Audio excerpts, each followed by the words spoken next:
അതേ സുഹൃത്തുക്കളെ, ഇന്നത്തെ വിഷയം എന്ന് പറഞ്ഞാൽ ഞങ്ങളുടെ വീടിൻ്റെ അടുത്ത് ആരോ ഉപേക്ഷിച്ച 2 പട്ടിക്കുഞ്ഞുങ്ങൾ അതിനെ നമ്മളെടുത്ത് നമ്മുടെ വീട്ടിൽ കൊണ്ടുവന്ന് ആഹാരമൊക്കെ കൊടുത്ത് അവനെ നല്ലതാക്കി. എന്നാൽ തന്നെയും സുഹൃത്തുക്കളെ, അവൻ്റെ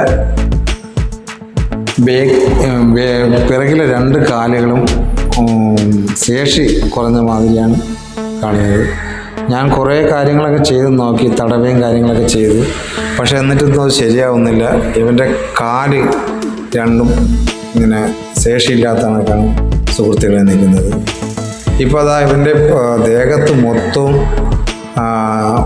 ചെള്ളാണ്. ചെള്ള് ആയതുകൊണ്ട് ഞാൻ ചെള്ളിൻ്റെ മരുന്ന് ശകലം ഒന്ന് സ്പ്രേ ചെയ്ത് കൊടുത്തിട്ട് ഒന്ന് ചീർപ്പിട്ട് നല്ലതുപോലെ അതിനെയെല്ലാം കോതി കളയാണ് സുഹൃത്തുക്കളെ. പക്ഷേ കൊണ്ട് കളയാൻ എനിക്ക് മനസ്സ് വരുന്നില്ല സുഹൃത്തുക്കളെ. അതുപോലെ തന്നെ ഉപേക്ഷിക്കാനും. പിന്നെ ഞാൻ അവനെ എൻ്റെ വീട്ടിലേക്ക് തന്നെ എടുത്തുകൊണ്ട് വന്ന് അവനെ നല്ലതുപോലെ ശുശ്രൂഷിക്കുകയാണ്. കാല് ശരിയാവും എന്നാണ് എനിക്ക് തോന്നുന്നത്. അത് എല്ലാവർക്കും പേരിടുന്നത് പോലെ തന്നെ യവനും ഞാനൊരു പേരിട്ടിട്ടുണ്ട്. യവനെ മകേഷ് എന്നാണ് നമ്മൾ വിളിക്കുന്നത്. മകേഷ് എന്ന് വിളിക്കുമ്പോൾ ഭയങ്കര സ്നേഹമാണ് ഇവൻ. അതുപോലെ തന്നെ ഇവൻ്റെ ഈ കാല് ശരിയാകാനുള്ള ഒരു കാര്യങ്ങൾ വല്ലതും നിങ്ങൾക്ക് അറിയാമെങ്കിൽ, നമ്മുടെ സുഹൃത്തുക്കൾക്ക് അറിയാമെങ്കിൽ ഒന്ന് പറഞ്ഞ് കമൻസിൽ ഇടണേ. ഞങ്ങൾ എടുത്തുകൊണ്ട് വന്ന സമയത്തൊന്നും, കൊച്ചിലെ എടുത്തുകൊണ്ട് വന്ന സമയത്തൊന്നും ഈ കാല് ഇങ്ങനെ അല്ലായിരുന്നു, നല്ലതുപോലെ ആയിരുന്നു. അതിന് കൊണ്ടുവന്ന് കുറേ നാൾ കഴിഞ്ഞപ്പോഴാണ് ഇതണക്കായത് സുഹൃത്തുക്കളെ.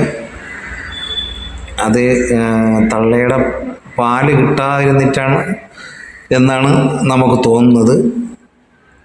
ഏതായാലും എന്തോ സംഭവിച്ച് ഇവ ഇത്രയും വലുതായത് കൊണ്ട് ആശുപത്രിയിൽ കൊണ്ടുപോകാൻ പറ്റിയില്ല. കാര്യം എന്ന് പറഞ്ഞാൽ ഞാൻ സ്ഥലത്തല്ല, ഞാൻ നാട്ടിലല്ല, ഞാൻ വേറെ സ്ഥലത്താണ് നിന്ന് പണിയുന്നത്. അതുകൊണ്ടാണ് ഇവൻ്റെ കാര്യത്തിൽ എനിക്കൊരു ശ്രദ്ധയില്ലാതെ പോയത്. ഇപ്പോൾ ഞാൻ നാട്ടിൽ വന്നപ്പോഴാണ് സുഹൃത്തുക്കളെ ഇത് കണ്ടപ്പോൾ എനിക്കൊരു വിഷമവും സങ്കടവുമുള്ള ഒരവസ്ഥയിലാണ് സുഹൃത്തുക്കളെ ഞാൻ. അതുകൊണ്ട് ഇവൻ്റെ ഈ കാല്, ഈ ഞൊണ്ടുന്ന ഈ കാലിൻ്റെ എന്തെങ്കിലും ഒരു ഐഡിയ അല്ലെങ്കിൽ ഇതിൻ്റെ ഒരു വിദ്യ അല്ലെങ്കിൽ ഒരു മരുന്ന് നിങ്ങൾക്കറിയാമെങ്കിൽ സുഹൃത്തുക്കളെ നിങ്ങളൊന്ന്